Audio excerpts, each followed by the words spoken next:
Hello, I am Shivi Saxena, TGT from Gyandeep Senior Secondary Public School. Students, हमारा chapter media and democracy, ये आपने अच्छे से समझ लिया था कि डेमोक्रेसी और मीडिया का क्या रिलेशन है, दोनों एक दूसरे से कैसे कनेक्ट हैं, ये आपने समझा था। इसमें सारे पॉइंट्स मैं आपके सामने लेकर आई थी कि मीडिया क्यों इम्पोर्टेंट है और मीडिया का क्या रोल होता है हमारी लाइफ में, हमारे डेमोक्रेसी में। डेमोक्रेटिक कंट्री किस तरीके से मीडिया को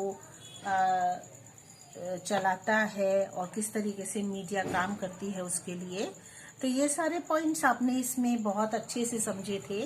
और बैलेंस्ड मीडिया कैसे नहीं हो पाती है, क्या वजह है उसकी, और इंडिपेंडेंट मीडिया क्यों अपना काम नहीं कर पाती इंडिपेंडेंटली, क्योंकि उसके साथ बहुत सारे जो हैं प्रॉब्लम्स आती हैं जिनको कि रोक दिया जाता है, जिसकी वजह से सही इंफॉर्मेशन देने के लिए तो वो इंडिविजुअली कभी भी इंडिपेंडेंट होकर के अपना काम नहीं कर पाती है। ये आपने इसमें समझ लिया था। और भी बहुत सारे पॉइंट्स आपने देखे थे कि कौन कौन से ऐसे इश्यूज होते हैं, कौन कौन से ऐसे वो होते हैं गवर्नमेंट की तरफ से कि मीडिया कोई भी अगर फिल्म आती है मार्केट में तो सबसे पहले उसको सेंसर बोर्ड से पास होकर के आना पड़ता है, तो उसकी भी क्या वैल्यू होती है। ये सारी चीजें आप इसमें देख चुके थे, है ना, समझ चुके थे। उसके बाद मैंने बच्चों आपसे बोला था कि थोड़ा सा हम लोग इसे बुक के थ्रू भी समझ लेंगे, जान लेंगे कि मीडिया क्या होती है। तो बच्चों ये आप समझ चुके हो कि मीडिया जो है वो एक मीडिया वर्ड से बना है, जिसको कि मीडियम कहा जाता है। वो मीडियम जो कि हमें जोड़ती है, कम्युनिकेट करती है दूसरों से, ठीक है, वो हमारा कहलाता है मीडिया, ठीक है। और इसमें मेन जो मीडिया होते हैं वो आपके newspaper, television, telephone, magazine, film, radio, advertisement, internet, ये सारी चीज़ें हमारी जो होती हैं वो मीडिया के अंतर्गत आती हैं। इसके अलावा बच्चों आपने इसमें जो समझा था वो ये था कि और भी फॉर्मेशंस होते हैं मीडिया के, जिसमें कि कम्युनिकेशन चलता है 1 to 1, जैसे कि फॉर एग्जांपल आपका टेलीफोन, रीडिंग बुक्स, चैटिंग करते हैं आप फ्रेंड्स से इंटरनेट के थ्रू। तो इस तरह से बहुत सारे तरीके होते हैं जो कि हमें मीडिया एक दूसरे से कनेक्ट करते हैं, जोड़ते हैं।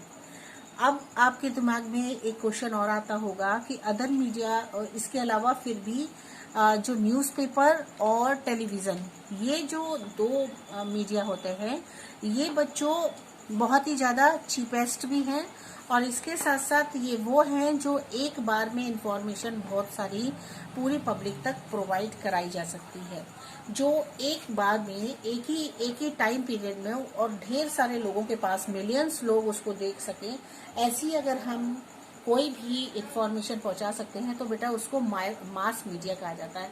वो मास मीडिया के अंतर्गत होता है ऐसा, ठीक है। इसके बाद फिर आपने देखा था, इसमें आपने जो नोट्स के थ्रू आपने पढ़ाई की थी उसमें देखा था आपने changing nature of media, media का नेचर किस तरीके से चेंज हो जाता है ना। तो आप इसको भी देख चुके थे कि बहुत सारी ऐसे प्रॉब्लम्स आते हैं, ऐसे इसमें ब्रेक लगते हैं जिसकी वजह से मीडिया अपना सही इंफॉर्मेशन लोगों तक नहीं प्रोवाइड कर पाती है, जबकि उसको ऐसा नहीं करना चाहिए। किसी भी फोर्स के थ्रू अगर वो राइट इंफॉर्मेशन नहीं दे तो ये बहुत गलत बात होती है, वरना हमें कैसे पता चलेगा कि क्या सही है और क्या गलत है। फिर मीडिया एंड डेमोक्रेसी क्या रिलेशनशिप है, ये तो आपका इस चैप्टर का मेन पॉइंट है। और इसमें आप समझ चुके होंगे अब तक कि जो भी कुछ हमारी गवर्नमेंट करती है, अच्छा करती है, बुरा करती है, सही करती है या गलत करती है, वो सारा कुछ हमें डायरेक्ट गवर्नमेंट से तो हम नहीं पता करते, हाँ, डायरेक्ट गवर्नमेंट से तो नहीं पता चल सकता, तो हमें वो बताता है मीडिया। मीडिया फॉर एग्जांपल आपका टेलीविज़न है, आपका न्यूज़पेपर है, तो ये सारी चीज़ें हमें बताती हैं कि हमारी गवर्नमेंट हमारे लिए क्या कर रही है और कौन हमारे लिए क्या कर रहा है, कौन सा रिप्रेजेंटेटिव आपको क्या दे रहा है। ये सारी नॉलेज हमें मिलती है मीडिया के थ्रू। इसीलिए मीडिया और डेमोक्रेसी का बहुत बड़ा रिलेशनशिप है, ठीक है। फिर आपने देखा था freedom of expression and public opinion. क्या हमें इतनी फ्रीडम है कि हम अपने एक्सप्रेशन को शो करा सके, या पब्लिक ओपिनियन मतलब पब्लिक अपने ओपिनियन को दूसरों तक, गवर्नमेंट तक पहुंचा सके, ये भी बहुत बड़ा पॉइंट होता है। और डेमोक्रेटिक कंट्री में बच्चों ये राइट होता है लोगों को कि वो अपनी बात को डायरेक्ट गवर्नमेंट तक पहुंचा सकें। बहुत से तरीके होते हैं जिसके द्वारा लोग अपनी बात को डायरेक्ट गवर्नमेंट तक पहुंचाते हैं, और जिसमें कि ये पॉइंट देखिए इसमें, in a democracy people have the right to express their views freely. हमें इतनी आज़ादी होती है, हम इतने फ्री होते हैं कि अगर हमें अपने एक्सप्रेशन अपने गवर्नमेंट तक पहुंचानी है तो डेमोक्रेसी हमें इतना राइट देती है, इतना अधिकार देती है कि हम अपने एक्सप्रेशंस को फ्रीली, बहुत आज़ादी के साथ, जैसा हम कहना चाहते हैं वो अपनी हम बात कह सकते हैं। और इन्हीं व्यूज को पब्लिक ओपिनियन कहा जाता है, ठीक है। और पब्लिक ओपिनियन कीप चेंजिंग, ये चेंजिंग होती है इसमें। Views differ from person to person, हर इंसान की एक जैसी सोच नहीं होती। कोई इंसान कुछ सोचता है तो कोई इंसान कुछ सोचता है ना। तो इसीलिए हर इंसान के अंदर चेंजिंग होती है, उसका एक दूसरे से वो डिफरेंट होते हैं। And from time to time, और समय के अनुसार लोगों की सोच भी बदलती जाती है। तो कोई कुछ सोचता है और कोई किसी के दिमाग में कुछ और चल रहा होता है।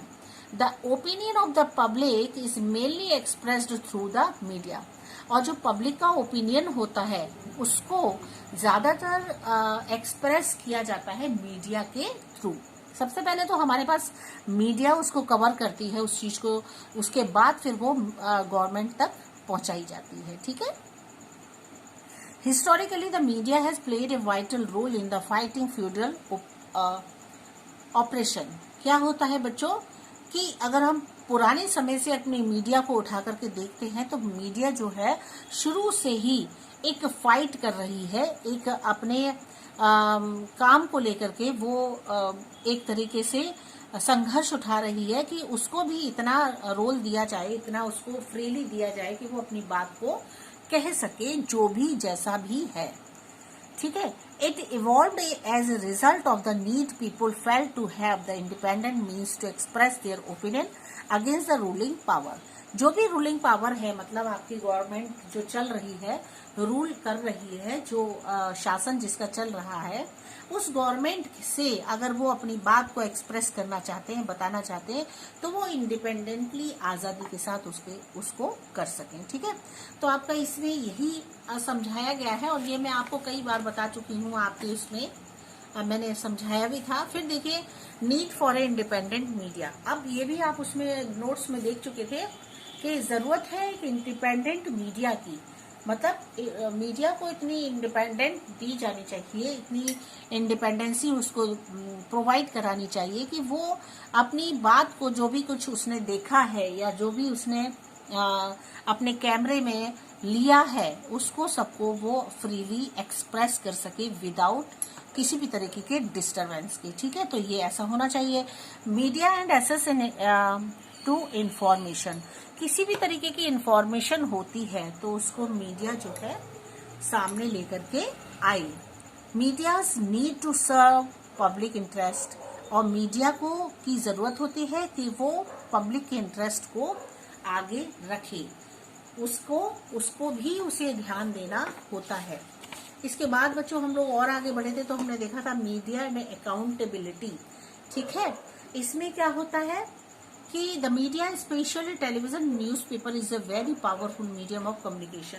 बिल्कुल सही, क्योंकि टेलीविजन गांव में आप चले जाइए, विलेज तक में लोगों के पास न्यूज़पेपर, टेलीविजन आराम से मिलेगा, क्योंकि ये चीपेस्ट है, सबसे सस्ता होता है न्यूज़पेपर, तो ये आसानी से लोग प्रोवाइड कर लेते हैं। तो ये सबसे पावरफुल मीडियम होता है कि अगर हमें कोई अपनी बात को लोगों तक पहुंचाना है, छोटी से छोटी जगह तक, बड़ी से बड़ी जगह तक पूरी बात को पहुंचाना है, तो सबसे अच्छा तरीका होता है न्यूज़पेपर का। Programmers shows on television and articles written in newspaper send strong messages to that can influence the thinking of the public, specially the youth. अब देखिए क्या बता रहे हैं इसमें कि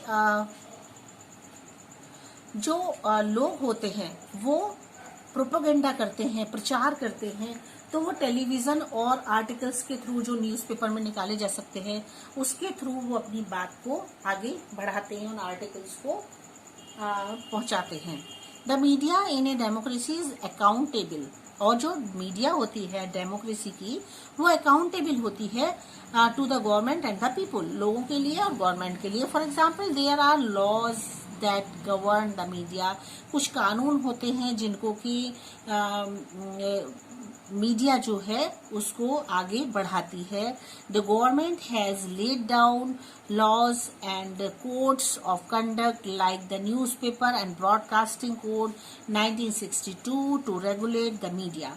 गवर्नमेंट बहुत सारे कानून बनाती है और उन कानून को लागू भी किया जाता है, ब्रॉडकास्ट किया जाता है, न्यूज़पेपर में भी निकाला जाता है, रेगुलेटिंग वे में मीडिया के थ्रू। तो इसको अकाउंटेबिलिटी कहा जाता है।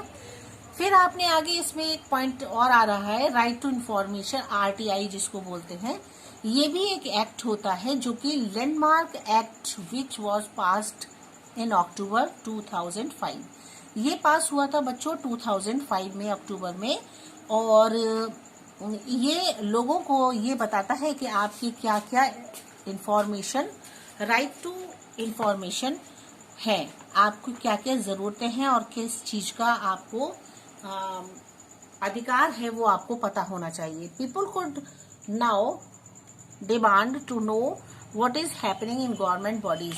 आज के समय में लोग ये जान सके कि हमारी जो गवर्नमेंट है वो वास्तव में क्या कर रही है, ये सारी चीजें हमें मीडिया के थ्रू पता चलता है। तो इस तरह से बच्चों इसमें बहुत सारी जानकारी थी।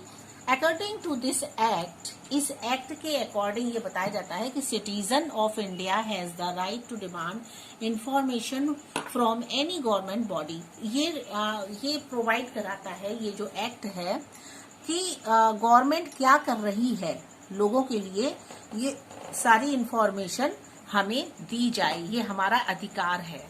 The government body has to provide the information within 30 days, और 30 दिन के अंदर, 30 डेज के अंदर ये गवर्नमेंट सारा इंफॉर्मेशन प्रोवाइड करके लोगों तक पहुंचाना उसका राइट बनता है, उसकी ये ड्यूटी बनती है। If it is a life threatening matter, अगर ये किसी भी तरीके का मतलब जीवन से रिलेटेड है, किसी के जीवन से थ्रेटनिंग किया जा रहा है, the answer should be provided with in 24 hours. तो फिर उनको अपना आंसर 24 आवर्स के अंदर देना ही होता है। अगर किसी के जीवन से संबंधित कोई मैटर है ना, लाइफ से संबंधित मैटर है, तो गवर्नमेंट का ड्यूटी है कि वो 24 आवर्स के अंदर आंसर दे। फिर भी however this does not include information, अगर ऐसा इंफॉर्मेशन नहीं इंक्लूड किया जाता है that might compromise the countries security, तो क्या होगा, ये कंप्रोमाइज किया जाएगा कि ये कंट्री की सिक्योरिटी के लिए काम करना चाहिए, है ना। अगर एक अच्छी कंट्री अपने देश की सिक्योरिटी के लिए ये सारे काम करती है तो वही गवर्नमेंट अच्छी कहलाती है। This act has the help mark make the working of government offices more transparent and accountable. ये एक्ट हमें हेल्प कराता है कि हमारे गवर्नमेंट ऑफिसेज जो हैं वो हमारे लिए ट्रांसपेरेंटली काम कर रहे हैं, मतलब बिल्कुल साफ काम होना चाहिए, किसी भी तरीके की उसमें मिलावट नहीं होनी चाहिए। ठीक है, ऐसा काम हो रहा है या नहीं। तो यही आपका इस चैप्टर में है बच्चों, और कुछ नहीं है। आपको बहुत अच्छे से समझ आ गया होगा, और मीडिया एंड डेमोक्रेसी से रिलेटेड ये आपका पूरा चैप्टर है, और इसमें बहुत सारी नॉलेज आपको मिल चुकी होगी। आपको पता चल गया होगा कि मीडिया क्या रोल प्ले करती है डेमोक्रेसी को लेकर के। तो बच्चों मैं इसके क्वेश्चन आंसर्स भी आपको दे दूंगी आफ्टर सम टाइम, फिर आपको इसमें कंप्लीट हो जाएगा ये आपका चैप्टर। और इस तरीके से आपका जो सिविक्स है बच्चों, ये लास्ट चैप्टर है सिविक्स का, media and democracy, for your first term. Okay students, after this we will start our history chapter number 6. Okay बच्चों, ओके, बाय बाय।